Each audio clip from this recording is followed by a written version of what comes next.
I'm not the same person at all. We're not even remotely close. I praise God for, and I also cannot believe where I was as I was stepping into youth ministry.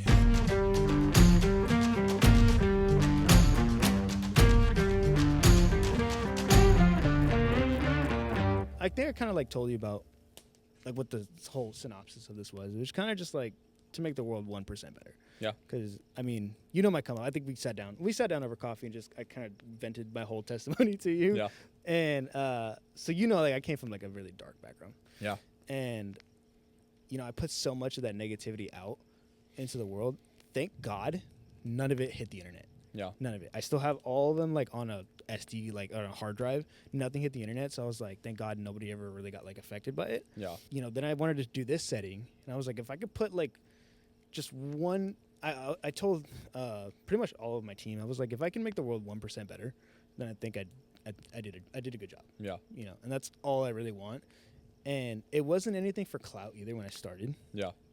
It was just like, I know what it was to be affected by good people. Yeah. And how much like that weighs on me and how much I carry that in my life. How can I be of service to other people in that way? You know, it's that whole like thing what that dude told me, you know, up on the mountain where he was like, you know, you've been in that darkness for so long that you can help bring people out of it and then bring them into the light. So I'm trying to like bring people into the light, and I know like really extraordinary people like yourself. You know, you're the youth pastor at our church, and bro, like I see you because we sit behind you all the time. Like my little squad, like we're always, I don't know, 2 rows behind you and the entire sea of, you know, youth. And I'm like, look, there go Robert. I'm like, there you go, you know. And you have like this way about you that like navigates, like you are the shepherd. And I see it all the time, and I'm like, dude, that's inspiring. I'm like, that's so cool. So thanks for doing this, man. Like, I really wanted to sit down and have like a chat with you, and wanted to get a little bit of your origin story, your testimony. And so my question, like my first one is kind of just like, I don't know if your testimony is like kind of like that white light moment, or if it is like, oh, I grew up in the church, and you know, like there's no bad testimony for sure, but it's like I wanted to know yours. So if you could take us back and give us the preview of what Robert was coming up. Yeah. Do you want the long version or the short one? All of it. All of it? Yeah, all right. all So essentially, how did Robert come to be? I grew up in a single parent home. Contrary to the normalcy would be a single mom, single dad. My parents met at work. They were both alcoholics. They got drunk one night and had me. Whoa. Unfortunately, I learned that way later than I would have liked to, I think. If I learned it in high school, maybe I would have responded, I think, to life a little bit differently. I would have realized maybe there's some consequences to my actions. Okay. But obviously, my parents did the best they could with what they had. They weren't believers, obviously, and so they were just doing what they felt life was all about. And so they essentially had me in May of 2000. They split maybe shortly after my first Christmas, so in 2001 time. You were how old? I was not even 1 yet. I was probably like less than a year, maybe 8 months when they split. How they split, it was a mess. I come from a very angry family, it's very dysfunctional. And I'm grateful every day for what God's done in my life personally, because realistically, I shouldn't have come from anything. My life shouldn't have led me here unless it was God. So long story short, essentially what ended up happening was my dad and my mom get in a fight one night, and my mom hits my dad over the head with a beer bottle. He is furious, drunk out of his mind, and is ready to swing. And at that moment, he realizes what he's about to do. He's about to put his hands on a woman, right? Were you there? I was there, but okay. I was not even a year, you know. So her other kids were also there, and so instead of swinging at her, which was good, he was able to recognize that under the influence, thankfully. He swung towards a wall, and he broke his hand. At that point, he was like, this is extremely out of line of me, but also of you. I need to get out of here, and so do you. And so he ended up calling the cops. He got a restraining order that night, and I didn't see my dad for months. And so I didn't know anything until I was told way later, but essentially my dad lost custody for quite a few months. He had a DUI from previous, I think multiple, honestly. And so now because of his record and his criminal record, they were like, hey, listen, like, you have a lot of DUIs, and so I don't know how you expect us to trust you raising a kid. So they wanted him to go through a lot of hoops. to raise me. His biggest driving force was that he didn't have his dad growing up, and so he never wanted to be an absent father, right? So he wanted to be present. And so my mom didn't want him present at all, understandably so. Not that I necessarily agree with it, but it's understandable due to the circumstances. So, life goes on. About it when I'm a year and a half, almost 2, it was when my dad finally gets 50-50 custody, and I start seeing my dad a lot more. And there was a difference in the way my mom loved me and my dad loved me. My mom just really wanted to be like she was 20, and she just wasn't, but she wanted to live that way.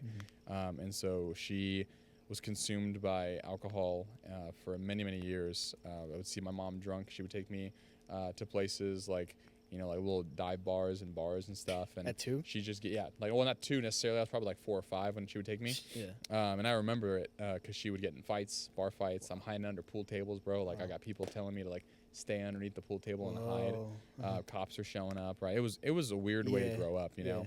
I'd be going to a random person's house, and my mom's drunk out of her mind with her friends, and I don't know who's coming into the room. It was just weird things to experience as a kid. But I was very angry about it for years because I felt as though my mom always chose alcohol over me.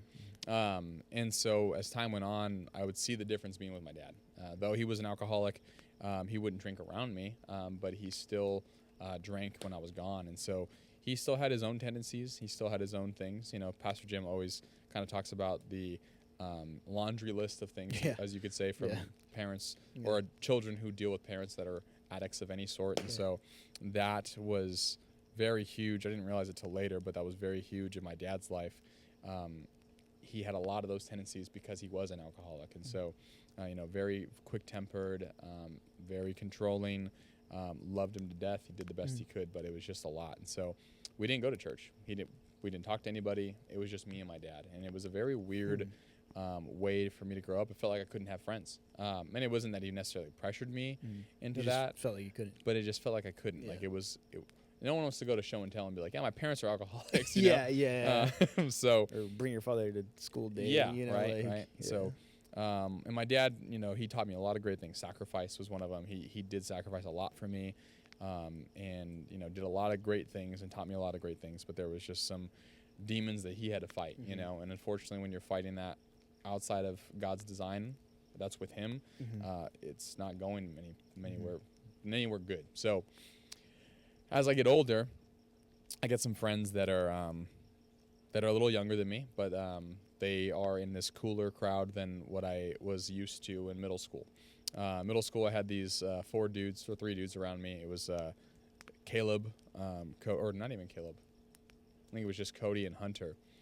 These 2 dudes. Then freshman year, we met our buddy Caleb, and so we had these 3 guys around me all the time. It was Cody, Caleb, and Hunter. Hunter I've known since middle school, and so we were the closest, and the rest of us kind of just always hung out. But I didn't even want to hang out with them. I just wanted to get schoolwork done, go to school, clock in, clock out kind of thing. Didn't really have any motivation for any kind of community of people. But I recognized that I liked making friends, and so by the time I was a junior and driving... What is this? What is raining from the sky? Ash. Oh, this is not ash. What is that? Yeah. That came from the sky? It's like turf, yeah. Nice. Anyway, I was like, I wait, like hold that. on. I saw the ash, but I was like, wait, what is this? I'm surprised you caught that right now. Yeah. Sorry, go on. No, you're fine. So as time goes on, I start driving. I get a little more independence, and I become really, with that independence drives my anger more, in all honesty. So I'm angry at life. I'm angry at my dad. I'm angry at my mom. They're I'm angry at the world. They're the reason why, my life is the way it is. And, I didn't really appreciate much. I learned about God. I didn't ever go to church, like I said. So, never knew what it was like to have a relationship with Jesus, to anything like that. The best that I had, honestly, was this old dude named Charles Stanley. And he was like this pastor at this church, had this ministry that was on TV every Sunday. Yeah. My dad had it on. He didn't pay attention to it. He was on his computer, and I just happened to be listening to it. Background noise. Yeah. And so I would listen to it every so often, and I was interested in what it was saying, because I knew that clearly there must be a God. My dad grew up Catholic, so he believed in God and Jesus, but he didn't necessarily follow, right? And so I wanted to learn more, but I never went to church. We never even got up past freaking 10 o'clock on a Sunday, right? So it was not even happening. So as I then get a license, I start getting invited to church by some people. This girl that I liked, we were talking for a time, and her mom invited me to church. Nice. Started going to church for the very first time. Youth group back in 2016, I will say. Uh, Very interesting. why?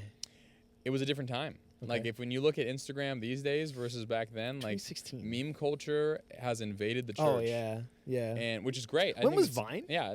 Was Vine in 2016? Vine was, but it wasn't invading the church that way. Okay. The church space did not embrace the kind of comedic, I guess, Yeah. aspect. It was more like a serious.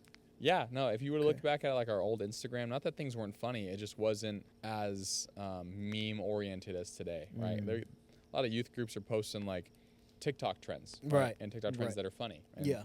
there would have been nothing that you see. Yeah, like the things we post at church. Like, Yeah, it's just exactly. like very comedic. Very Yes. like pull to church and then someone throws in like a chair or something. yes, Yeah, yeah, yeah. exactly, just None like of that. in 2016. No, that Yeah. just didn't even exist. And so I had a very, it was very just community focused. Like you came there for friends. That's what it was. And so when me and that girl stopped talking, I still wanted to go to her church just because I cared about her and the people that were there. They were cool.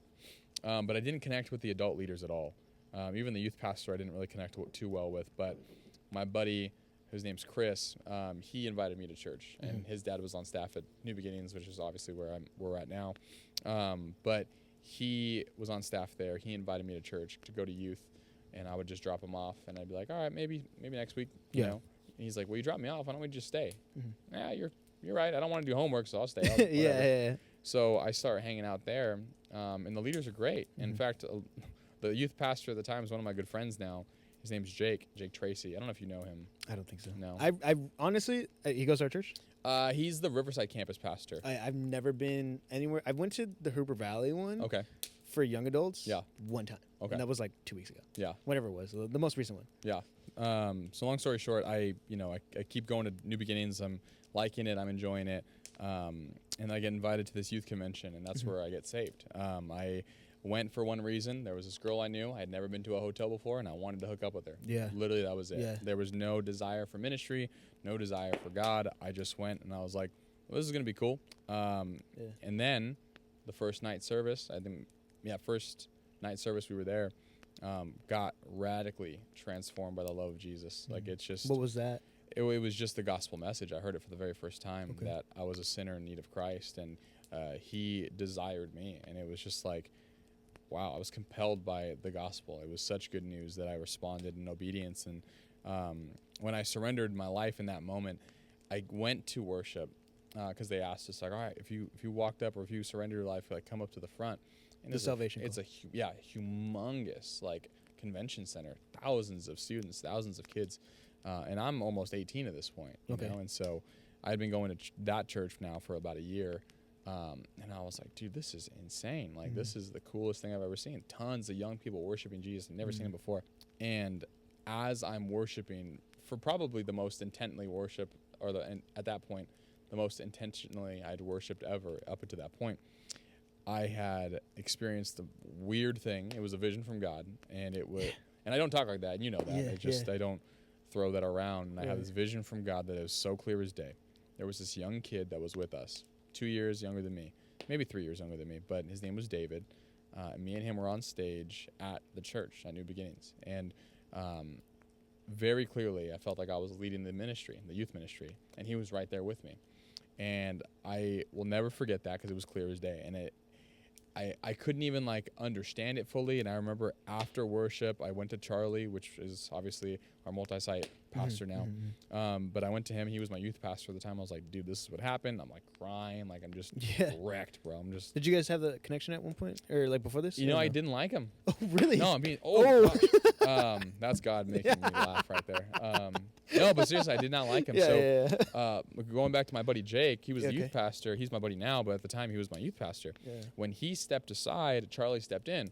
And I was like, who the freak is this guy? Yeah. I don't like him. You were upset about it. He was the junior high guy. And so I didn't know that because I wasn't in junior high, but all those other dudes, like, they liked him because they knew him for years. And I was like, who's this guy, bro?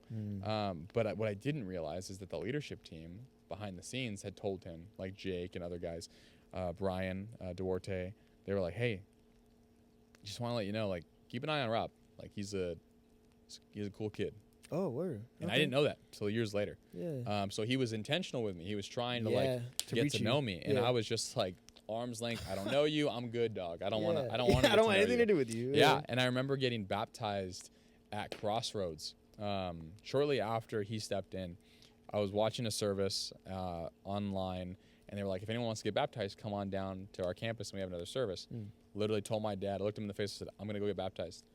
Got ready, went to church. We didn't go to church on Sundays. Okay. And when I saw that service, I was like, I'm getting baptized. Yeah. So I went to this humongous sanctuary, waited for the baptism call, ran down the aisle and got baptized. Whoa. They took a picture of me and posted it on their Instagram, which is still on their Instagram. No way. Yeah. And so Charlie sees it. Yeah. And he messages me and says, congrats on being baptized. And I'm like, you're like, how did you? Yeah. How did you know? Yeah. And then I realized they posted it, and I was like, this fool is just being fake. Like, I did not like I did not trust this dude at all. Not at all. And it's so funny to me. I didn't care for him. And then as time goes on, again, that moment happened at convention. That seems to be like a reoccurring theme in your life. Like, you know, we talked about your wife too. You know, it was almost like a very similar story where you're like, no eyes at all, like, you know, just passing the hallway type of thing. And I was like, dude, that's crazy. Yeah. Go on. So, anyways, I'm crying in this guy's arms. Like, I'm just like, dude, I can't believe this. Like, this is what happened. And David wasn't a Christian. Okay. And David did not follow Jesus, and David did not care. And I told him the vision. I was like, I swear I saw this. He's like, you are crazy. I'm going to be an architect. You're out of your mind. Yeah. A couple months later, there's summer camp. And I already graduated high school at this point. It's summer vacation. It's the last summer before I become a college student. And so I'm not really there to be a student. I'm there mainly just to kind of have a good time, but also learn what the leaders are doing. So I'm keeping an eye on that. And David has a moment where he has an encounter with the one true living God, and his life is transformed, and he responds to the gospel message. That's crazy. He then feels called to youth ministry, not in the same way with a vision, but he felt called to youth ministry. And from that point on, me, him, and Charlie all worked together planning series. It was yeah, wild. And you guys have traveled ministry. Like, you guys came back from El Salvador? Yeah. I know you went, but did the other two go? David didn't. Charlie was there. Yeah. Okay. Charlie led the trip. Yeah. So I feel like I remember Charlie still being on campus. Yeah. So Charlie's been kind of a part of that story for all of it, really. He's seen my highs and lows. We actually, when me and my wife got married, we lived with him and his wife. We rented a house because rent's expensive. Yeah, dude, especially here. Bro. It's crazy. Yeah. So we rented a huge house for the fraction of the cost of what it would have been for an apartment, which was great. But that was a fun time. But besides all that, that's how I kind of came to faith, and that's how I felt called to ministry. And that's crazy. And you didn't have to go it alone, really. Yeah. You know, because you had like people with you. Yeah. So that's cool, man. That's interesting, especially like with the whole vision thing too, because you really don't throw that around. No. I think I asked you if it wasn't even like I'd almost pull it out of you. You're like, yes, I have. You know, but yeah, that's insane. Kind of moving into that same aspect, right? You kind of answered my question about like how faith was at home, but did that like you talked to them the point of like your dad was Catholic, and then you told him you were getting baptized, but like what was his response? Like, did he literally just said, all right? He was just like no excitement, just didn't care, no joy, like literally just. Is he still at the time? Was he still like an alcoholic? Was he still dealing with anger? Was he still like dealing with anger, dealing with the side effects of dealing with addiction, the emotional side effects more so. Okay.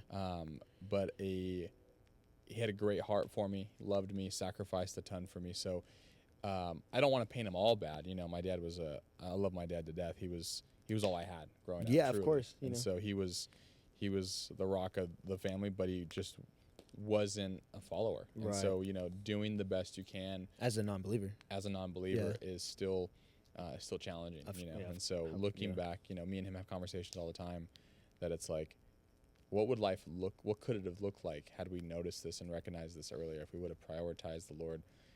Is he saved now? He is, yeah, okay. He is. He got saved in 2018, shortly after I did. Wow. Actually. Wow. I invited him to a Harvest Crusade. Nice. And he got saved at Harvest Crusade, which is cool. Yeah. And so, I went one time, and I was like, this is crazy. Yeah. Like, because it's at Angel Stadium too. Yep. I was like, bro, this is insane. Yeah. Oh, this is a lot. But yeah, interesting. Do you think that like, because, you mentioned your dad and, me naturally like trying to fixate on that because, I think I told you about my dad too. My dad I love my dad. My dad's my best friend now. Yeah. Now. Back in the day, it was not that case at all. It was similar. My dad wasn't an alcoholic, but he definitely dealt with a lot of anger. Yeah. A lot of anger. He grew up in the hood, very, masculine, like set in his ways kind of guy. Yeah. And the other day I had a moment where like I snapped at somebody Mm-hmm. and I heard my dad. Yeah. Like instantly. And I was like, dude, Oh, like yeah. I was telling my mom, I was like, dude, I hit an octave that my dad can only hit. And I felt so bad. Yeah. And I had to apologize to the person and everything. And I was like, dude, like that was not okay. Yeah. So my question for you is that like, is there a moment that like you kind of felt like similar to your dad in some aspect or even just struggle with like a certain sin that like you felt like you had to wrestle your way out of? Yeah. I mean, I would say this. I wanted to be like my dad so badly. I do too. Yeah. And I think everyone does, right? Yeah, every little son, boy looks up to their dad. Wants Yeah, to be yeah, like their dad. yeah. And so, my dad worked on cars his whole life, and so I Mhm. wanted to work on cars. Mhm. And my dad didn't exactly have the best experience working on cars his whole life. Mhm. He would say that he didn't make a lot of money because he was honest. Just Mm. where the places he Hey, was at. can't take it away from him. Yeah, Yeah. it's true. And so that was his experience. And so, he would never wanted me to do it. He always wanted me to do something different. Yeah. And I always wanted to be like him up until the point when I was probably 15, 16. At this point, we had gone through many moments of financial struggle. Okay. Growing up, it wasn't, it was tough. He had borrowed money in 2008 Mhm. during the whole, housing market crash, Mhm. possibly into 2007 before it all happened, but borrowed money on the house. And his goal was to get full custody of me. The courts wouldn't approve it for so long until I asked my dad. I was like, I want to just live here. Because I got tired of getting, taken from house to house with my mom being drunk all the time. Yeah. Yeah. And so, he did that, and it produced this humongous upside down bubble for him where we almost lost our house. And so super stressful time for him. Obviously, I'm a kid. I don't understand fully, Yeah. but Finance. yeah. And carrying that weight now for more years to come. Because now this isn't just, we're going to go through this for a few years. This No, is like yeah. this sets him back 15 years, Yeah, back yeah. in 2008. In hopes to gain you. Yes, you know? exactly. And so that's why I always say, like, I love my dad. He sacrificed the world for me, and Yeah. he always made it known. And so, Absolutely. but I do know that in those times, because of his symptoms, because of the things he had to deal with and struggle with, that I picked up a ton of anger. I was just angry at things. My dad loves his cars. Always has. My dad's the and same way. Always Dude, will. yeah. Totally fine. If you so breathe on one of his vehicles, My dad's the exact same way, bro. Is this Dude, just a dad thing? It's a dad thing. I don't have a cool know. car anymore. I don't really I don't care have for a cool car cars. anymore. I don't really care for cars like that. Yeah. But my dad's maintenance. Everything has to be pristine Yeah. from the day he buys it to the day he sells it. It's got to be top notch. Yeah, and I'm not know? even talking like maintenance. I'm talking like, Yeah. dude, there's dust on that paint. How dare you touch it? Literally that, bro. It's got to be like refurbished. You know, Yeah. it's got to be so nice Yeah. every single day. And you know? and also, like, I get the aspect too where, like, when people don't come from much, like, and they have something, they just want to take care of My it. dad was homeless for a little bit, you Yeah. know, like got kicked out of his home, Yeah. fought with his mom, the whole thing, not to throw my dad's, trash out there, but like, he was kicked out. It's people that don't have that, I think when they do, they hold on to it Yeah, they really wanna take tightly. care of it, Exactly. Yeah. And so, and obviously that's a response that can be in an extreme and unhealthy situations, right? And I've so, seen it in other men too. Yeah, Other 100%. men and women, no matter. Yeah. yeah. So, as I got into high school, I was the same way. I was yelling at people, cussing at people just because they leaned on the truck. I don't even own that thing anymore. It wasn't even that deep. You know what I'm saying? Yeah, Like, I yeah, look yeah. back and I'm like, what was wrong with me? Yeah, it's like, oh, I shouldn't have done that. Yeah, like that thing was my God, right? But Right, it's like yeah. that's Yeah. all I knew. Yeah. I didn't know anything else. And so, That was the way of life. yeah, that was the way of life. And so I definitely picked up a lot of that. And, I'd say one of the things that I learned the most was I always did feel when I was getting to that age, and most kids do, that I felt like I had to parent my dad. But that's when I had to realize that that's not what I have to do. It's not your job. I have to be okay with recognizing that this guy's broken too. Yeah. Yeah. And I think if I didn't have Christ, I'd still be an angry person thinking that he should have done X, Y, and Z better. And I think that's why a lot of people struggle with that. Yeah. It's because when they don't have Christ or they don't have quite the spiritual maturity yet to understand, they'll be angry because well, this is what I endured. This is what I went through. Not recognizing these guys are broken too. You know, They're like the people. yeah, They're hurt, and hurt people hurt people. yeah, 100%. And Yeah. so, you know, this is sin. This is what Genesis 3 talks about. This is the promise, unfortunately, through the first origin story of sin. And so we deal with the repercussions, but we're not exempt from it either. Absolutely. You know, and so navigating that through grace because of, you know, Christ's mercy for me is what helped me not be so angry anymore. And I think without that, I would have probably just carried on a very big tradition of being angry. It seems to run in the family. You know, my aunt can be very angry. I guess my grandma was also very angry. Like, it just, that is one of the things that just sticks, it seems, with the Arroyos. They're known for their anger. And so I just wanted it to die with me, you know. That's one stance. And you I could had. be the one to break that generational cycle. Yeah, you know, 100%. like for me, it was witchcraft. Yeah. Like my grandmother did like healing witchcraft, you know, and so we grew up in that environment. Yeah. And so I mean, granted, like she was Christian though. Like afterwards, you know, she gave it up when my parents were kids. Yeah. You know, but we just, you know, those demons do stick around. You know, and they'll wait. They'll be patient with it, and it's scary. Yeah, there's no new plays. Exactly, you know. I think for me, coming from that background, it's a matter of like, it will die with me because I know the repercussions of it. Yeah. You know, growing up, we were, you know, especially in like Hispanic culture, it's like, don't do that. You know, like don't go looking for demons. Don't go ghost hunting. Don't do that. Yeah. You know, that's demonic. This is always the you know, term. from what I hear in most, because like my family's not traditionally like Hispanic.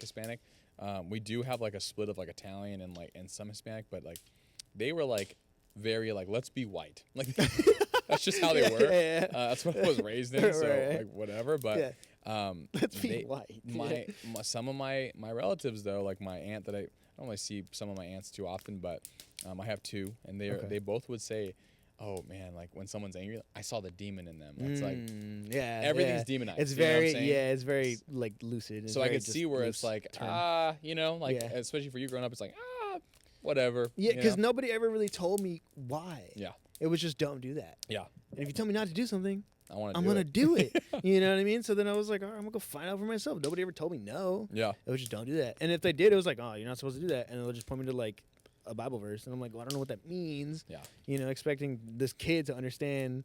Yes, there are very, you know, powerful things that you don't know what you're playing with. Yeah. And you know, they will get burned. You will get burned doing that. Yeah.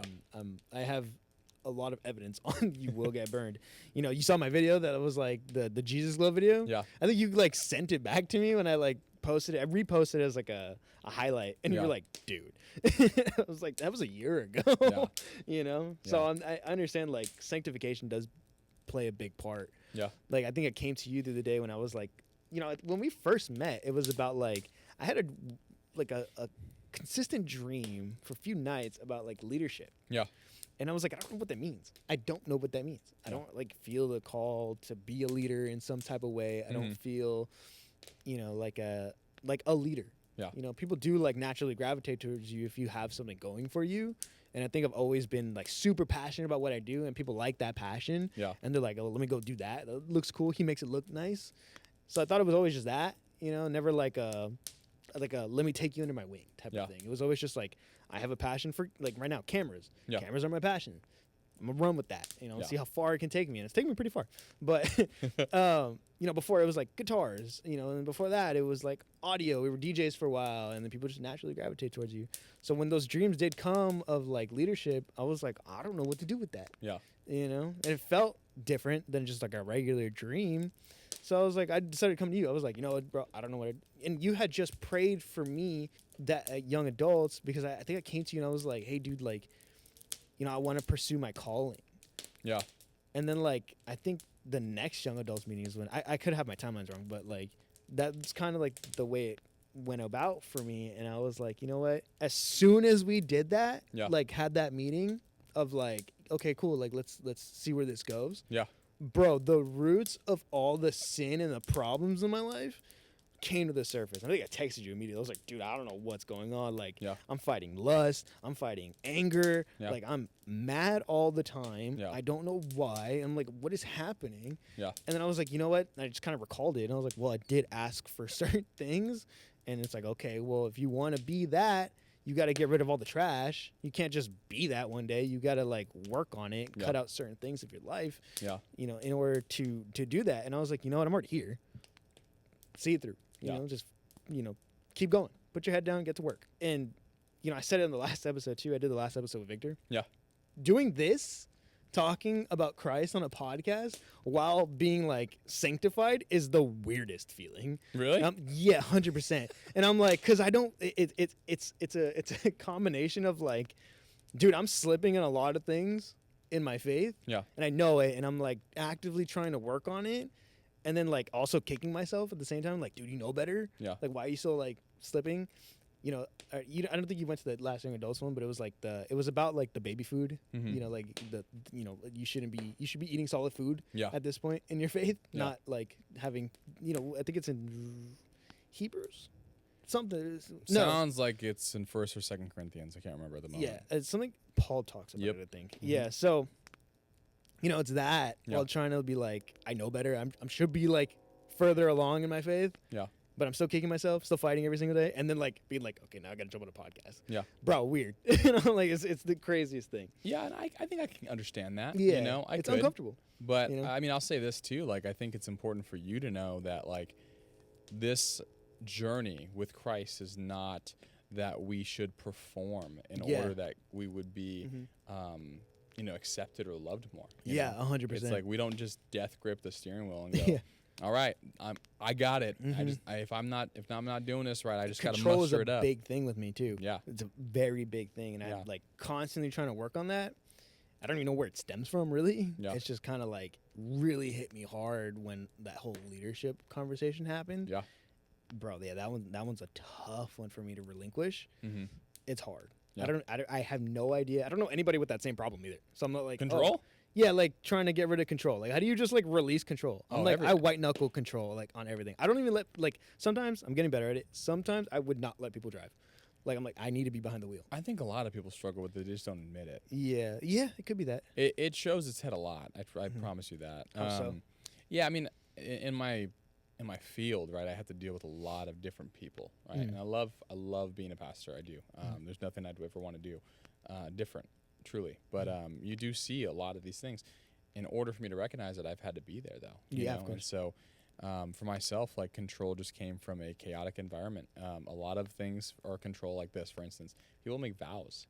Oh, I'm never going to be like so-and-so. I'm never, and it's like, that's control. Because you're saying you're not gonna. Yeah, and it's like, it doesn't work that way. How can you know? guarantee that? Yeah, you can't. Genuinely. And so, and I mean, lack of trust in God would be control. There's a lot of control aspects that a ton of people struggle with, and so don't think you're the only one at all, because it's just not true. My control has always been like, I love to plan things, and when it doesn't go according to plan, I'm like, no. In fact, it's all right. I'm gonna be flexible. Let's keep going. But I just go until it's like a clear, I don't think this is what God wants for you, bro. And it's like, it's to a degree, it's healthy, right? To a degree, it's like, I'm experiencing trouble with this, or there's this roadblock, there's this roadblock. And it's like, I don't want to give up until it's absolutely clear God is telling me, no, there's no shot. Yeah. You know what I'm saying? Is it like there's too many obstacles, or is it just like you're hitting a wall every single time? If I'm hitting a wall every single time, I refuse to give up. Because that's where I'm at too. Yeah. You know what I mean? I'm like, if I'm hitting a wall every single time and there's obstacles, I'm like, I think I was telling Victor the last one. I was trying to walk away from Christianity. Yeah. When I was a few months in, because I was like, this is getting hard. Yeah. I was like, this is getting really hard. I don't want to do this anymore. Yeah.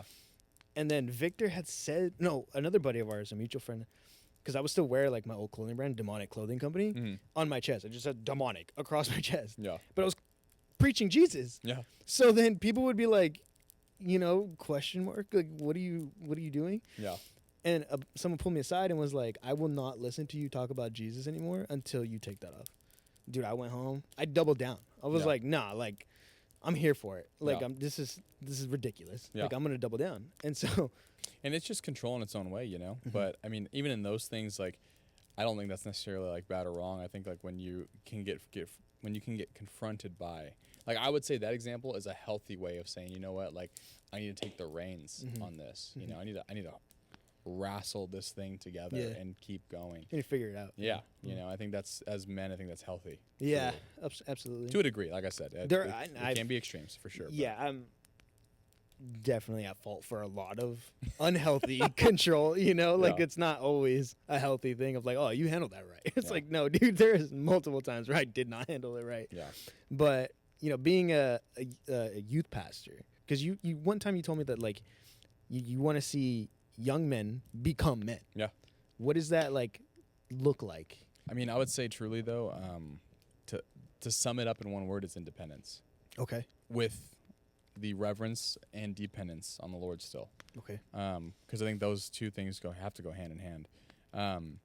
A lot of young men that I've grown up around, unfortunately, are not independent. They still rely a lot on their parents. Okay. And I'm not saying financially. Like, you live at home and you do all those things, that's beautiful. That's totally fine. Mm-hmm. If I wasn't married and, you know, I'd probably be doing the same thing. There's nothing wrong with that. Yeah.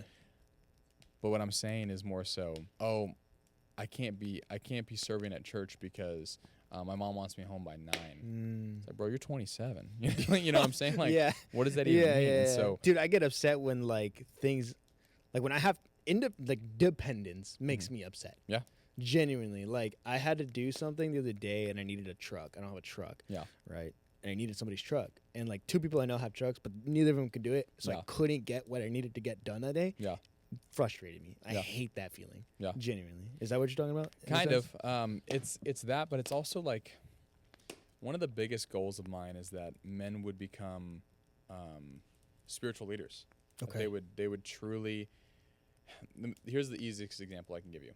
You walk into a sanctuary anywhere in a church in America, and the majority of people that are actually worshiping the Lord, like unapologetically, are typically women. Absolutely. I see more hands raised during worship from women than I do men. Absolutely. And I'm one of them. I don't really raise my hands when I'm worshiping. To me, like that, like if Christ was willing to lay aside and take upon all the shame of humanity, then if us as men can't lay aside our own that he was supposed to take, it's like, all right, hang on. There's something's off balance. Yeah, exactly. And so my biggest thing for young men is that and I'm not legalistic about it either. Like they don't necessarily have to raise their hands. But what they do need is they need authenticity with the Lord and people around them. And they need to be willing to not just stay content to themselves. Okay. How do you get there? You got to have other men around you. You got to have men, not just people who put their brains together and go, all right, well, this is what I think. Like, no, you need older, wiser people around you in your life, you know? And so that is key. And I'll put it to you this way. My dad taught me a lot of good things. Hardworking. I will work at something until it's done. I don't like to leave things unfinished. I like to make sure that I provide as much as I can, you know, do anything I can possible to make sure my family is taken care of, all kinds of things. But the one thing I wish I learned was, how do I prioritize my day? I struggle with that. How do I prioritize what's important in life? My goals, what do I prioritize first? I want to do this, but what's the most important? How do I strategize correctly? How do I ensure that what I'm doing is actually beneficial long term?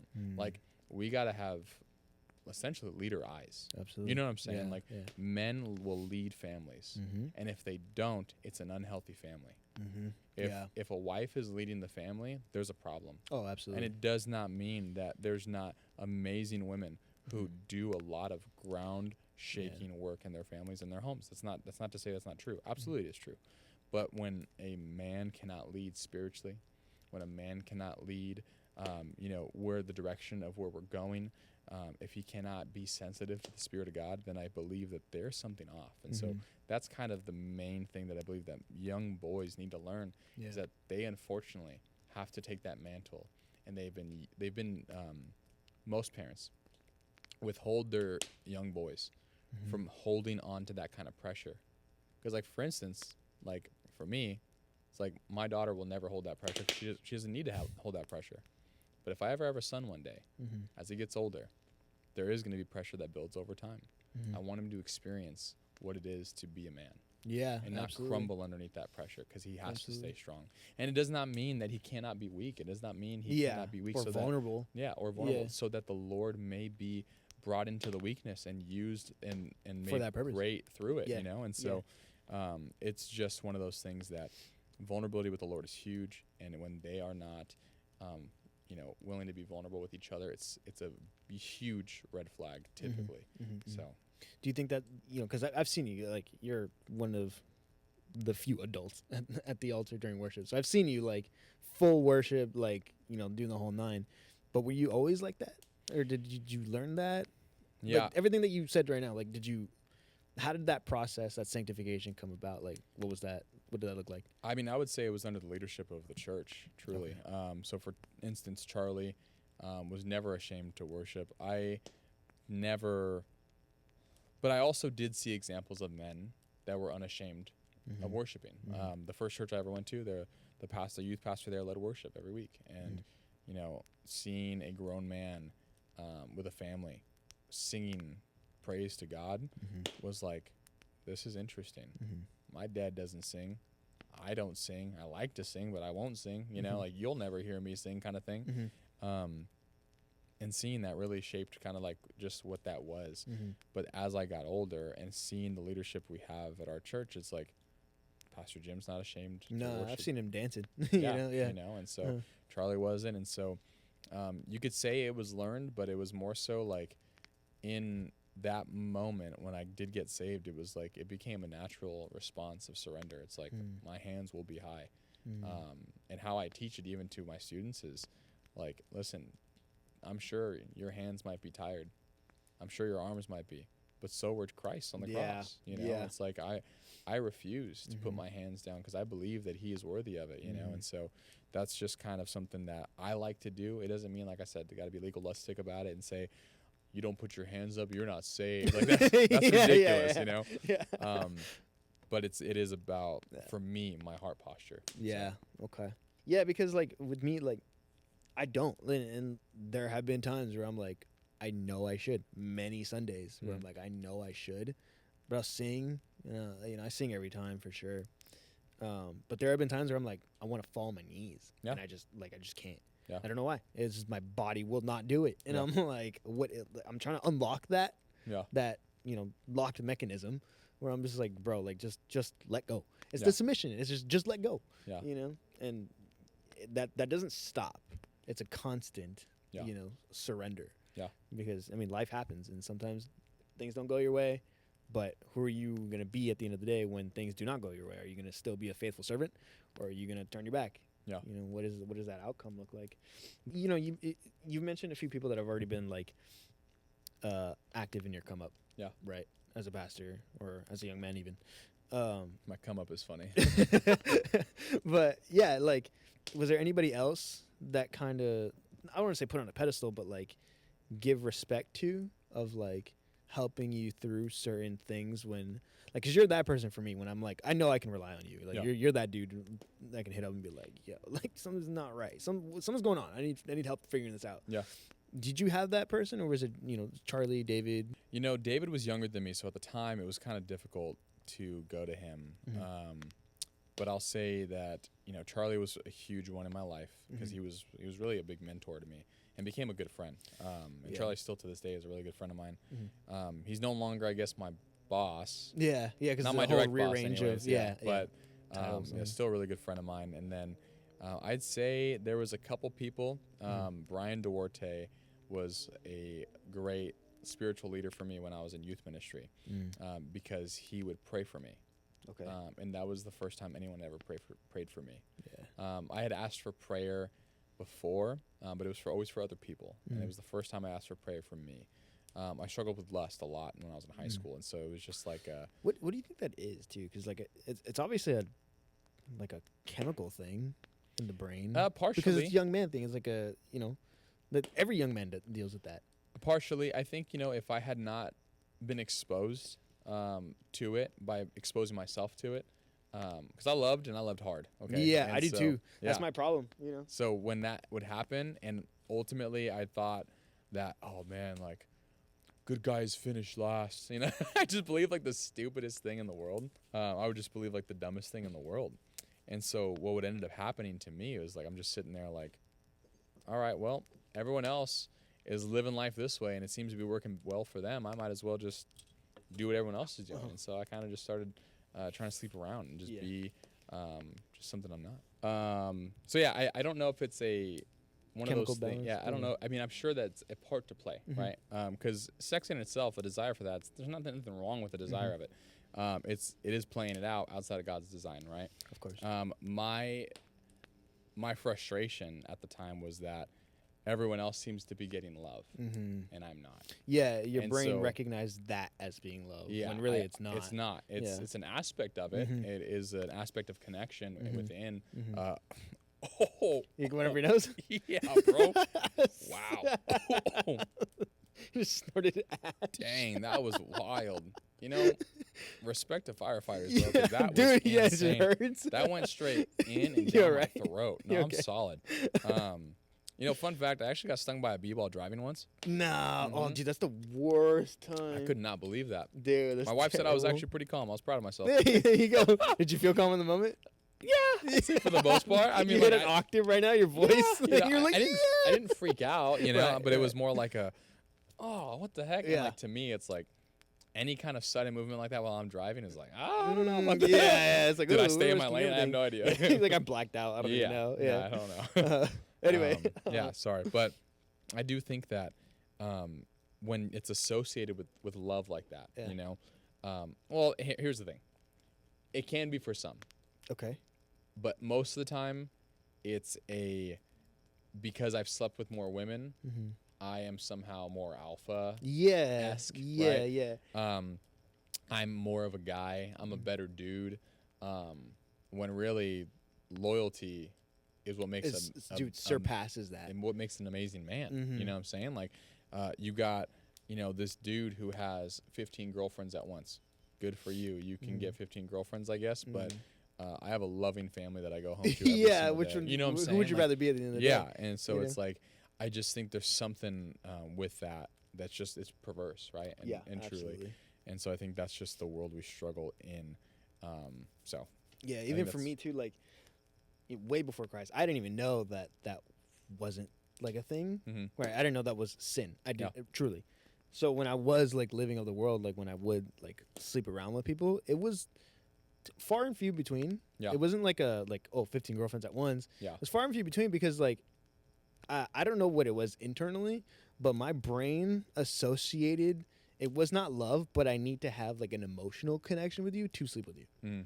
I don't know what that was, even to this day, and I'm like, I don't know, I still don't. Yeah. But I mean, thankfully I'm like not doing that anymore because I'm like, yo, I don't need that anymore. Yeah. It's not healthy, and it leaves you feeling gross afterwards. Yeah, and well, see, that's the thing too. Is like sex within marriage was designed to be in marriage, right? Obviously, but Yeah. sex within marriage is so much freer. Like for if That's what I've there's heard. I don't know. I'm not married. No, I know. Yeah. That's why I'm here to tell you. Yeah. Not, sorry, bro. I hope I'm not making you upset right now. Yeah, no. I was like, I've heard it, but no, I'm still single. No, but We out here. but it is true. Like Yeah. sex in marriage is for sure like Yeah. night and day more freeing than it ever was Yeah. outside of it. It's like this was God's design. Right. You know, God made this at the end of the day. It's a gift. It was not something he was like, I'm gonna withhold. You know, Yeah. it's like, no, it was you're gonna enjoy this so much better when you do this within my design. And so that's the thing that I even recommend for anyone that's listening is like that is huge. So Being a dad, Yeah. especially as like a 25-year-old man. yeah. What you had your daughter at what age? I was 24. No, 23. And you were already married, of course. Wow. Oh yeah. Yeah. He said, "Wow." So she's how old? She's gonna wait. What is it? What year is this? No, she was born in 24. Sorry. 24. Okay. Everything's a blur. Bro. Yeah, I know. I yeah. got married in 22. Okay. So, yeah, So had her in 24. yeah. So I listened to a lot of John Bernthal, Okay. and there's a pod episode. I forgot which one, but it's Shia LaBeouf. It was him and Yeah. Shia LaBeouf talking about being a man, Mm-hmm. right? It's like, at what point do you become a man? And Shia LaBeouf's take was, you become a man when you become responsible for people. Yeah, which is also Right? a Because it's fair not point. like when you join the military. Yeah. You know, it's not when you can start drinking beer. Yeah. It's not when you can, go to jail. Like, Yeah. it's not anything like that. It's not when you get a driver's license. Yeah. It's when you become responsible for other people. And, me being a single man, I don't really have that. Yeah. I'm a business owner, so I am responsible for making sure we get paid so that I can pay other people and, Yeah. provide for them. But that is as close as I can get to that. So being a dad, how do you think that changed for you? Like, what changed in you from being a married man Mm-hmm. to now a father? Yeah. I've heard it said on a podcast, and I don't remember who said it anymore. I don't remember the podcast or what they were referring to. It was kind of like me swiping through Instagram. Yeah, if as I'm a being reel, honest. yeah. Yeah. But they basically said, I think it was John Piper maybe that said it, but it was, you go into a tomb and a part of you dies when you become a Christian. Mm-hmm. When you get married and become a husband, you go into the tomb, a different tomb, part of you dies, and you come out again, and a part of you dies and stays behind. When you become a dad, it's the same thing. Mm. So It's a constant death and rebirth. it's a type of thing. constant death and rebirth. The man I am today is not the man I was 5 years ago. It's 2026 and 2021. Me and my wife were dating, and I'm not the same person at all. We're not even remotely close, which is I praise God for, and I also cannot believe where I was as I was stepping into youth ministry. Really? Like, Oh, it yeah. felt like, was it like imposter syndrome or? No, when I look back, there was just a lot of things I really needed to work on, but they believed in me, and that's totally fine. I mean, I'm a young 21, almost 22-year-old kid that is learning what it Jumped means to into be you. a pastor, right? And so even that level of responsibility, I would say, Yeah. really shaped me, informed me, but it's because, people had to tell me I was wrong, and I hated And you had that. to be willing to accept that, It's true, yeah. because if you can't take criticism, it's like, well, you're already, it's a problem in itself. Yeah. If you can't be led, Oh, yeah. then you're going to have a hard time in life. Absolutely. Hard time. And that's one thing too, like, yes, as men we lead, but we also have to be led, Mm-hmm. and even Jesus wasn't exempt from it, right? He was in submission to the Father, Mhm. right? And so Yeah. as men, if we never learn submission to leaders, older, wiser people that are elders, right? If we don't ever do these things, it's very difficult for us to be good men. So, but sorry, I feel like I'm circling from the question. No, you're good. What was it again? Sorry. You talked about it a little bit. Yeah. But let's get a little more detailed. Like, what do you think that death and rebirth look Yeah. like? Like, what aspects Yeah. of you so- had to die and get left behind? Yeah. So I wasn't very emotional in a connection way. Sound like me. yeah. Like now, which is so crazy. Yeah. So it's pretty common for men, right? But Yeah. I didn't understand my wife, and I didn't care to understand her. Your wife already. Yes. Uh-huh. Oh yeah. Not like girlfriend. This is now your wife. When she was my girlfriend, I think I probably did a better job, honestly. Really? Oh, okay. I think so. There was something about me leading us that it felt like it doesn't matter what you think, I know where we got to go. Which in and of itself, I know where we got to go, understandable. But how do I get my wife to understand this is where we got to go, and I want to come for you in this, and I want to understand where you're at, but we still have to get there. How do I do that? I didn't know. Yeah. I had no idea. And I'd how do say you do that? well, I'd say that it took a lot of counseling for sure. Okay. Like me and my wife, like we got premarital counseling, we got pre-premarital counseling. Our engagement was absolutely horrendous.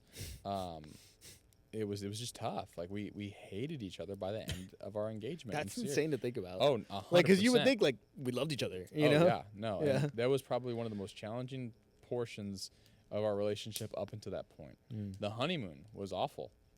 I mean, I told you a little bit about it. It's I like remember this. Yeah. I remember calling my buddy Dylan as we're docked in either Cabo or Ensenada, and I'm just like, dude, I don't understand what's going on. My wife just blew up on me, right? And so he's like, yeah, that sounds interesting, man. I can't really fully help you. I'm just going to pray for you, though, because it sounds like pretty intense, And that feeling in itself is like, okay. Like, yeah. I felt defeated. Like Yeah. I just said yes to the rest of my life, and I feel like this is falling apart. Not to mention our engagement was what it was, right? So it was already like, gosh, did I make the wrong decision? I live in that. Yeah. You know. Yeah, and you yeah. can. You Yeah, totally could. yeah. And But it's also like if you make the wrong decision, you can still clean it up as you go. You know. yes, to a degree. Yeah, of course. Yeah. When it comes to marriage, it's like that's tough. Yeah. Because you don't want to walk away just because things are hard. Mm-hmm. But some would say, well, I'm getting abused. All right, different context, right? I'm not talking about me getting abused, but I am saying like things were extremely difficult, and I lived in a place of my heart for you is here. How do you not understand what I'm trying to do for you? Yeah. And my wife lived in, I want you to understand me, and you're not understanding me. And my wife had her emotions that I needed to understand, and I refused to because I knew what was best. I was a young, dumb kid in all reality, right? And so I had to learn a lot of things the hard way. Like I said, the counseling was so helpful. I could not have done it without biblical wisdom and guidance from people that are older and wiser than me. Pastor Eric Disney was a great person for us, and He's so cool. yeah, he's great. Yeah. He's So awesome. that's just true though. And in most people's lives, marriage rocks you and it shapes you because it is the most sanctifying thing you'll ever experience. And then you'll get into the whole idea of being a parent. It's the most sanctifying thing you'll ever experience because all it does is show you more of you. Like puts a mirror up to your face. Absolutely. Like I mean, my wife is the greatest person to tell me I'm wrong. Okay. But yet, as a husband, that is the one that's going to break me when she tells me, depending on how she tells me, right? But I'm wrong, Yeah. right? So if she comes at me in a way where it's like, hey, that was wrong, but it's totally not received well, man, it's gonna rock me. Yeah, you're rock just me. butting heads at that point, you know. Yeah, but that's the ability that wives have in their man's life. It's That like, counsel. Yeah, 100%. Like she was made to be my helper. Yeah. And how is she gonna help me if she don't tell me? You know, and how are you gonna? How's she gonna be able to help you if you're not willing to accept the help? Yeah, exactly. And so, definitely one of those things that shaped in seasons who I am still today. So yeah, what was that sanctification like? Yeah, the marriage specifically. The fatherhood, of course, has a different one. Yeah, but marriage, what was that sanctification like from dating to now? This is my wife, and then now I gotta, kind of wipe some things clean. Yeah, I mean, the biggest thing for me was I was very, very stubborn, and I expected her to do things the way I did. I wanted her to be me. She's not. How do I get someone to do what I think is best? Like what? Like even that in and of itself sounds very controlling. It does, yeah. But there's a fine line, right? Right. I lead my family. I'm learning to be a husband. What does that even mean to lead my family? I'm learning. Yeah, you've never done it before. Yeah, and my wife, and I didn't have a good example of what that looked like either, right? Yeah. And then it's like my wife's learning how to be a wife. How does she respect her husband? The way she talks to me, her cadence, the tone, the eye rolling. Even though if she's watching this, you will always say you do it. But I know you and I both know you do. But no, understand like all those things do play an effect, And so for me, super sensitive, right? Super sensitive guy. I truly am. I just feel, I do. I just feel.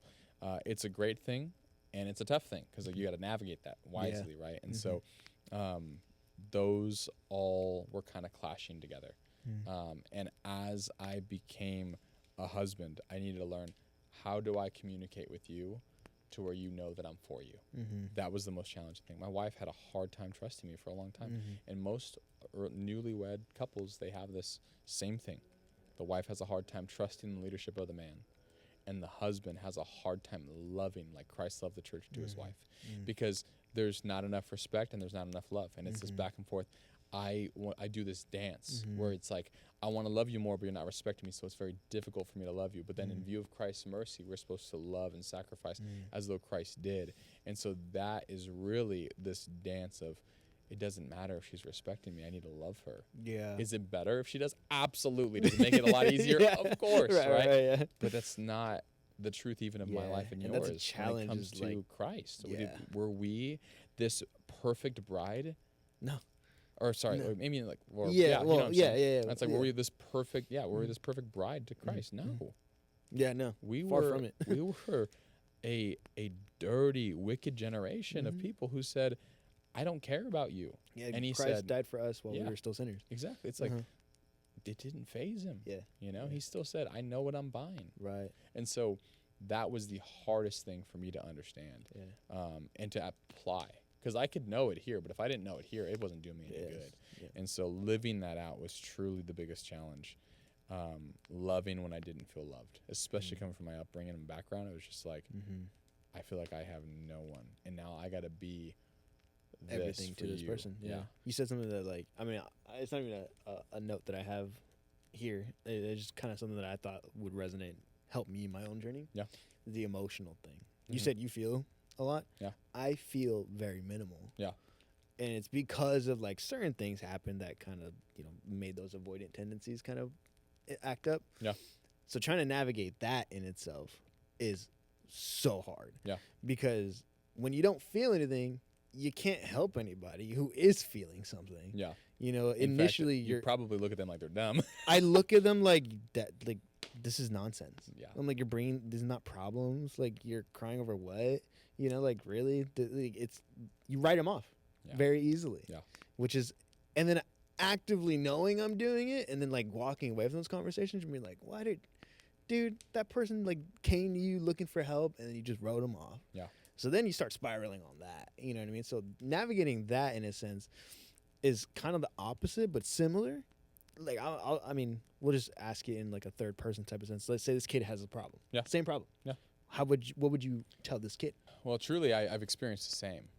It just maybe looks different. I do feel a lot, but at the same time, I used to think emotion was stupid. Yeah, that's where I'm at. And it's like, yeah, well, you feel that, who cares? Exactly. You got to move on. But the reality is that women don't live that way. I know. They don't Yeah, live don't live in that. Yeah. That's not their reality. Yeah. Right? Yeah. And as men, we do compartmentalize.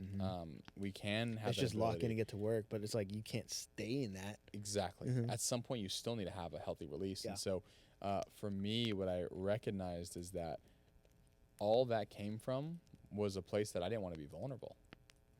It was more about me than it was about them. This person's crying to me, upset about something, and I think it's no big whoop, but all it is me not wanting to reach them with compassion. Time and time again, we find Jesus in the scriptures, just over and over, and he felt compassion, and he had compassion for them, and he felt compassion. It's like Jesus wept. that's what he did, right? And so if I'm unwilling to do that for others, it's more than likely because I don't think I deserve it myself. Oh, 100%. And so, and that's why. And that's where it stems from for me. Is like, Exactly. I was at a point in time, dating somebody who I was like, this is the girl I'm going to marry. Not the case. Yeah. And I was, like, super vulnerable and could, like say exactly what I felt poetically. Yeah. Like, this is what it is. Yeah. And was wrote off, was told, like, X, Y, and Z. To the point where I was like, this is stupid. Why? I'm not. It's a problem at this point. So better not feel it at all. Yeah. Just cut it off. Emotions gone. Yeah. You don't need them because it's causing problems now. And then that person's no longer around, and I'm left with that exact problem of like, oh well, now I got to figure out how to navigate the trauma of that. I guess not to throw the word trauma around loosely, but like that entire aspect of life now. To the just clean it up and be like that's not how you're supposed to live. Yeah, I mean that, and the most challenging thing about that is, you now have to take away the vow, because in that statement, what you're saying is like, I vowed I'd never want to feel that again. Yeah, absolutely. You know what I'm saying? Like, And you're like, having to rewrite that. I refuse to go through that again. But the truth is, intimacy with anybody is a risk. And I do it with God. Truly. But it's so worth it. Yeah. And there's times it's hurtful. Like when I first got married, my first year, I cried almost every night. Almost every night. And this isn't something like I share, like, for anyone listening, like, oh my gosh, she talks bad about his wife. It's like, no, like, she knows that she was there. Yeah, she was present. And I tell people this because I want people to know the reality of what it can be to be married young, and to not fully know the things that make you tick, you know? And it's not that I didn't know myself or my wife didn't know herself, but we didn't know all the things that come up, because realistically marriage enhances all of our baggage. Yeah. It does. And so Pastor Jim talks about that often. yeah, and so it's you know, like, if you got these problems now, wait till you're married. Yeah. And you bring them into the mix. yeah, and so it was one of those things where I cried myself to sleep almost every night. It was tough. But if I would vow I'm never going to be open again, we'd still be going through things, because my wife, all she desires is to know me intimately. All she desires is that I'd be open and vulnerable with her. There's no marriage if I just cut her off because I'm upset, you know? But that really comes from the grace of Christ too, is understanding like Christ didn't just die for me. Yeah. He died for her. Absolutely. So, And I do that with people that like, I used to do it in my early days with anger. Yeah. Like if somebody makes you mad, you just got to remind yourself that person, Christ died for that person just as much as he died for you. Yeah. And it really centers you and it humbles you really quickly. Yeah. So I had to keep reminding myself whenever I would like have problems with somebody, or even non-believers too. They're like, who actively like hate on Jesus. Mm-hmm. I know people that still do it to this day, like, you know, that's not real, or that, you know, false religions or whatever, you know, whatever it is. And I'm like, dude, Jesus still loves you, you know, like truly. Yeah. And I'm like, and you're missing it. Yeah. And it's sad. It sucks. But, you know, I'll hit you with this question too of like, I really like the way that you put that of, you know, death and rebirth kind of way of like from married to fatherhood to, you know, manlyhood or whatever it was, right? Yeah. So what would you say like being a father was? How did that death and rebirth look like for you? I had to recognize quickly that this is a sponge in front of me. Mm-hmm.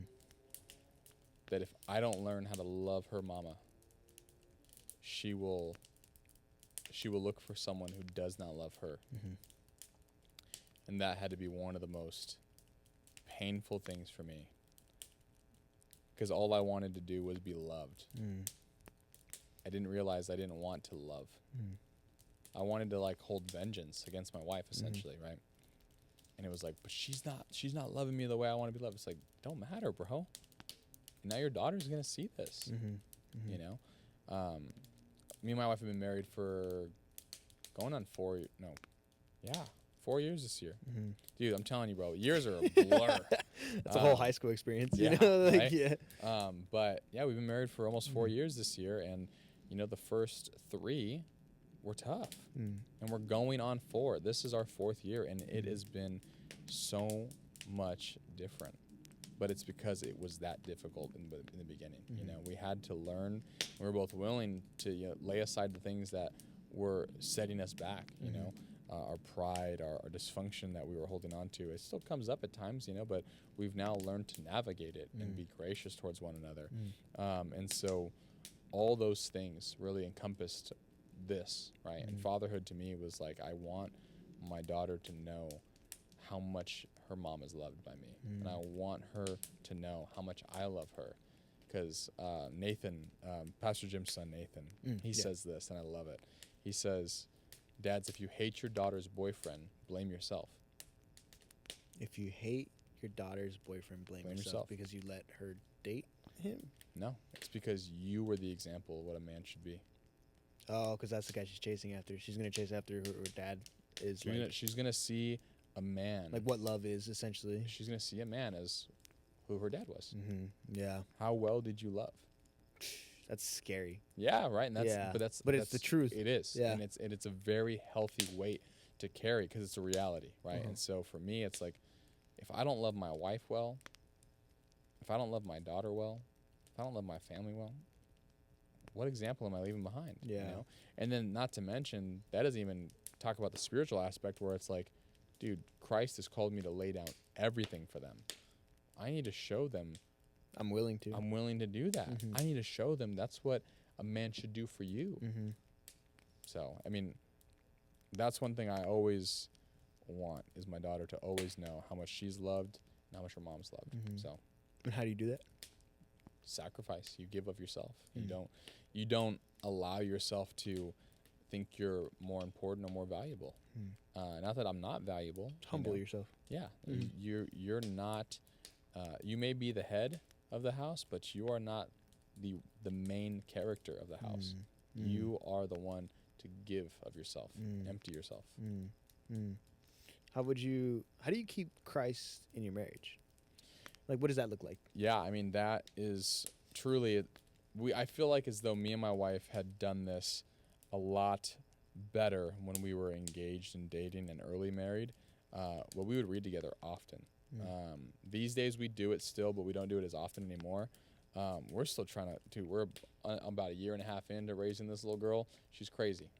She is. But it's just learning like a structure that works best for both of us. Yeah. So we don't read together as much anymore, but praying for one another. I mean, like. Together? Oh, yeah, together. Okay. And then also when you're not around. You know, it's like making sure that you're praying for you guys as family together. Like, if I'm not praying for my wife's not praying for me, like, it's almost like, hey, are we even married? You know what I'm saying? Yeah. And there's days where maybe that's a prayer, like, God, I just pray that she would see this, you know? Yeah. Or in the other days, it's like, man, God, thank you so much that I get to have this family. You know, it really depends. But I think the best way that you keep Christ in your marriage is you honor him by what he said, that you love your wife like Christ loved the church. You recognize that that's his love for us, and that we don't pull any punches with ourselves. We let it happen, you know? And then for the women, it's like, you know, they respect their husbands, they trust their lead, and they that does not mean they're absent of a voice. And men, we got to honor their voice. We got to know that they are also created in the image of God, and the Spirit of God lives in them too, not just in us. And so that's something I firmly believe that's one of the best ways. Mind you, I'm only 4 years in, bro. Right, so don't take everything I'm saying to heart. But no, even as you're saying, like, this entire hour we've been talking, like, I'm like, dude, there's so much like wisdom coming out of your voice that's like, thanks, man. Like unfiltered. It's like, it's just golden, you know? I'm like, Thanks, dude, this is crazy. Because I mean, I'm a year older than you, I think. And I'm like, you're so much smarter than me. I'm like, you're so much wiser and smarter. And I'm like, and I'm not even as wise as I wish I was. You know what I mean? Yeah. So what does that look like for you then? Like, where would you want to be? Gosh, that's a loaded question. It is, yeah. And it's one of those questions that I hate too, where they're like, where do you see yourself in 5 years? Bro, I hate that because I'm like, I don't even know. I don't know what I'm gonna be in 5 hours. Bro, you know, like eating. I hope. Yeah, I know, right? Sleeping, hopefully. Yeah. No, I think that rephrase the question. Where do I? So is there anybody that you look up to that has, like, because I see you as like I want that type of wisdom. Like I want to chase that wisdom that you have. Yeah. You know, it's attractive, right? Yeah. Is there somebody that you see that is older, wiser, that you're like, that dude has that? I want to get to that. I'd say Pastor Jim. Okay. Yeah, what does that look like? I mean, he's just so familiar with the scriptures. Like he's just, it's like the back of his hand. Yeah. You know, and you know, we can have a conversation like this with him, and he'd just be like, you know, in this portion of Genesis, we see this root, you know, and then he connects it to his own life. And not that I can't do it, but I just can't do it in the same way, you know? And I don't have the life experience to learn some of these things yet, you know? But I'd say that he does, and he helps me be a better man because of it. He helps walk me through it. There was many moments in my life where it was just, I need to talk to you. And he was just like, I'm all ears. I'm all ears. This is what you're doing now. Yeah. You know? And this is where. So he'll put it up to your face, like the mirror up to your face. 100%. And honestly, if he didn't, then I probably shouldn't be there. Right. Yeah. Yeah. If I have again, it goes back to that. You got to be receptive of it too. Yeah. Because if I don't have a leader in my life that's going to tell me that I'm wrong, then I'm probably in the wrong place. Yeah. You know? Yeah. And the way Matt Chandler puts it, which is a pastor out in Texas, he says that every man needs to have a king's table. Oh, absolutely. I don't, and it infuriates me. Yeah. You know, when I was telling you about this, you know, I was like, if I'm the biggest fish in my group of friends, like wisdom-wise, knowledge-wise, anything-wise, dude, like you gotta get a new group. Yeah. I don't like being the main, you know, person. I guess. Yeah. I'm like, I want to be someone that I can. I want to be someone that can learn. I want to be a student. I don't want to be a teacher every single day. Yeah. I'm like, I want to be a student majority of the time. Yeah. You know, I want to be that sponge. So that's just one thing I'd say too, is like, for me, those people, I'm grateful that I have them in my life because they've just helped shape me into. Who's your king's table? So I'd say for sure, my king's table is Dylan Del Campo, Charlie Headley, And the last one, even though I don't see him as often, is probably either David Clute or Liam McKay, because they're down for it. And the third that Matt Chandler refers to is typically the one who's gonna raise hell with you, is what he says. Yeah. And so that's me. I'm that friend. yeah, You know, like yeah. And so for me, I think that if I called on David and said, "Hey man, like I have this huge mission in front of me. I need your help," I think he'd be down. You know, same thing with Liam. This is what's in front of me. Can you help me? Absolutely. You know, that's just kind of what it is. But the other two, it's like, you know, Charlie will be there for me to just be with me, to love me through what's going on.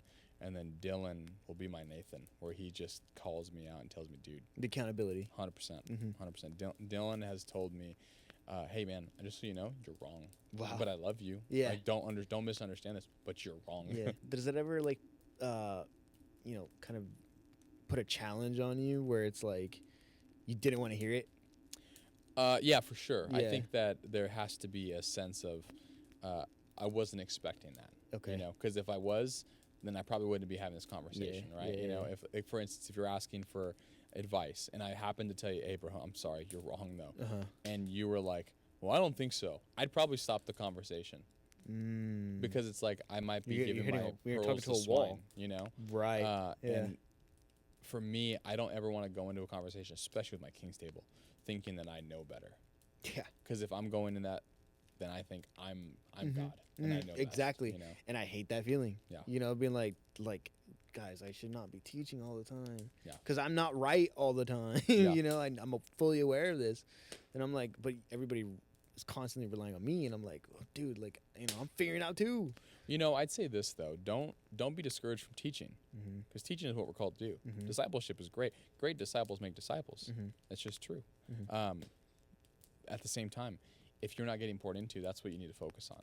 It doesn't mean you neglect one in order to get to the other.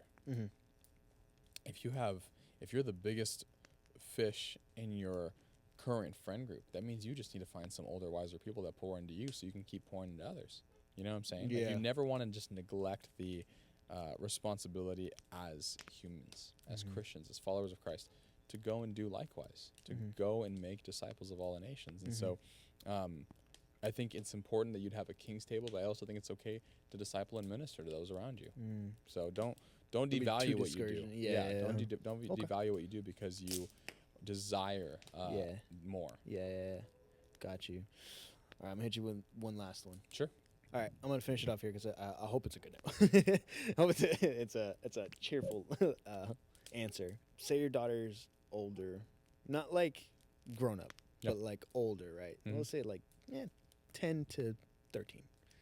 What do you want her point of view of? This is what my dad is. What do you hope for? Me and my wife typically pray almost every night for her that she would, and it started recently, but it's true. I hope that she would look to us and never question our surrender to Christ. That we stopped at nothing to do what Christ called us to do and to surrender to what his purpose is. That is my goal. And that's not to say that, you know, I think that, you know, pastors all over the world don't do that. I think pastors do surrender a lot. But I want it to be like a bold, like, my dad stopped at nothing to ensure that he sacrificed the right things for Christ. And I'm not talking time with family either.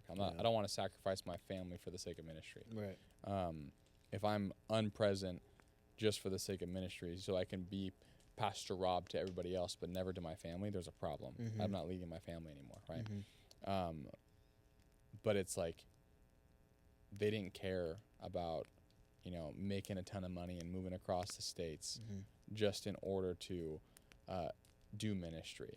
They didn't care about, they just were so in love with Christ and what his call was and where they were, that they just wanted to be obedient, and that's never questioned, you know. Will I be perfect? No. And, you know, I want my kids to know that. don't say kids, because no, we only have one right now, but I'm Yeah, hoping to have more. yeah. I had a student do that to me the other day. Yeah, I was like, kid? I want my kids to know, like, Yeah. kids? Yeah. Not yet. It's like, well, that's, Eventually. hopefully one day. But yeah, like that's what my goal would be, is that Yeah. she just knows, like, man, my parents stopped at nothing to offer themselves to King Jesus. Yeah. That's humbling too. Because, I mean, like, I think if I was presented the question, it would be like, I hope my kids didn't get the perspective I got with my dad. Like that's, initially, like, you don't want to, either you do or you don't want to be your dad when you grow up. Yeah. Right. So to hear you say, like, an answer that was centered around Christ is humbling. It's very humbling. And yeah, you have my respect, bro. Thanks, dude. But yeah, man, thanks for being here, bro. Yeah, thanks for having me. I really Appreciate appreciate it. It was Thank fun. you, sir. Yeah. Alrighty, guys, thank you so much for watching this episode of Bibles and Bonfires. If you like what you saw and you feel like it resonated with you in any way, please like and subscribe, and leave a review, as it helps the podcast grow. If you want to go a step further, there's support links down below in the description. And with that being said, we'll see you in the next one.